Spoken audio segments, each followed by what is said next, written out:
घने जंगलों की असीम गहराइयों में, जहां सूरज की किरणें भी धरती तक पहुंचने से पहले कई बार सोचती हैं, वहां स्थित है एक प्राचीन और रहस्यमयी राजमहल। कोई नहीं जानता यह राजमहल कब और किसने बनवाया। स्थानीय जनजातियां इसे शापित महल कहती हैं और इसके पास जाने से डरती हैं। किंवदंती है कि इस महल में समय रुक जाता है और जो इसमें गया वह कभी लौट कर नहीं आया। विक्रम शर्मा, एक प्रसिद्ध पुरातत्वविद, को प्राचीन सभ्यताओं की खोज का जुनून था। उसने एक पुरानी किताब में इस महल का उल्लेख पाया। किताब में लिखा था कि यह महल सप्तधातु राजवंश का था, जो एक ही रात में नष्ट हो गया था। विक्रम का उत्साह चरम पर था। उसने निश्चय किया कि वह इस रहस्य से पर्दा हटाकर रहेगा। विक्रम ने महीनों तक इस जंगल का नक्शा तैयार किया। उसने सैटेलाइट चित्रों और पुरातन मानचित्रों की मदद से महल की संभावित स्थिति का निर्धारण किया। एक बार जब उसे पूरा विश्वास हो गया कि वह महल ढूंढ सकता है, तो उसने अपनी टीम तैयार की। विक्रम अपने 4 सहयात्रियों, नीरा इतिहासकार, अनीश फोटोग्राफर, सोम स्थानीय गाइड और पिंकी वनस्पति विज्ञानी के साथ जंगल की ओर निकल पड़ा। पांचों ने अपने उपकरण, भोजन और दवाइयों के साथ यात्रा आरंभ की। उन्हें अंदाजा नहीं था कि ये यात्रा केवल एक साहसिक अभियान नहीं, बल्कि आत्मा की परीक्षा भी बनने वाली थी। जंगल घना और रहस्यमय था।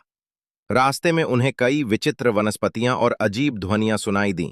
सोम ने उन्हें बताया कि यह इलाका आदिवासी देवताओं की भूमि मानी जाती है और यहाँ कई बार लोगों को अजीब दृश्य और परछाइयां दिखती हैं। 3 दिन की कठिन यात्रा के बाद उन्हें एक पहाड़ी की तलहटी में विशाल लताओं से ढका एक पत्थरनुमा निर्माण दिखा।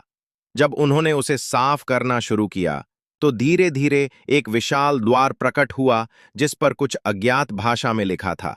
नीरा ने उस भाषा को पढ़ने की कोशिश की और बताया कि यह एक प्राचीन नागलिपि है, जो कि सप्तधातु राजवंश के समय प्रयुक्त होती थी। द्वार को खोलने के लिए विक्रम ने एक यंत्र का प्रयोग किया और अंततः वह खुला।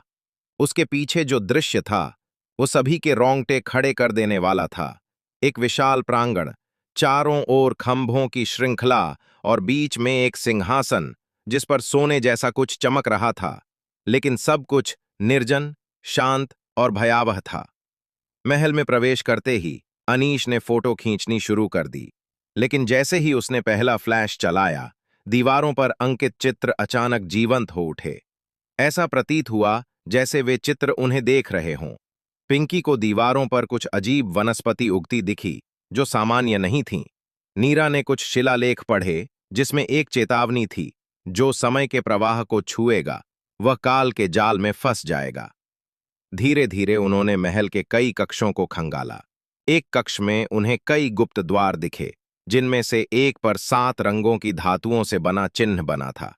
विक्रम ने तुरंत पहचान लिया कि यही सप्त धातु द्वार है, जो राजवंश के अंतिम रहस्य को छिपाए हुए है।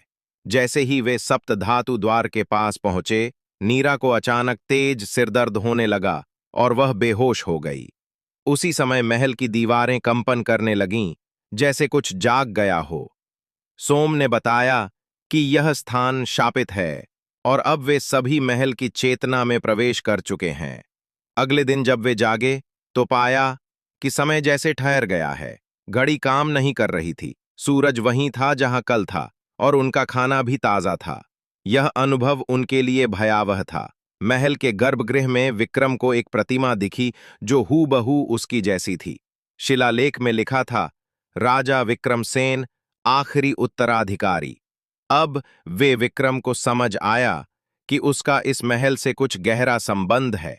वह संभवतः उसी राजवंश का पुनर्जन्म है। इस रहस्य ने उसकी सोच की दिशा बदल दी। वह अब केवल एक खोजकर्ता नहीं, बल्कि अपने पूर्वजों के इतिहास का उत्तराधिकारी भी था। नीरा को धीरे धीरे चेतना आने लगी और उसने कहा कि वह सपने में एक रानी को देख रही थी, जो उसे कुछ संदेश दे रही थी। रानी के सपने में जो संदेश मिला, वह एक गुप्त मंत्र था, जिससे सप्तधातु द्वार खोला जा सकता था। विक्रम ने वह मंत्र उच्चारित किया और द्वार खुल गया। अंदर उन्हें 7 प्रतीक मिले जो सप्त धातु तत्वों का प्रतिनिधित्व करते थे।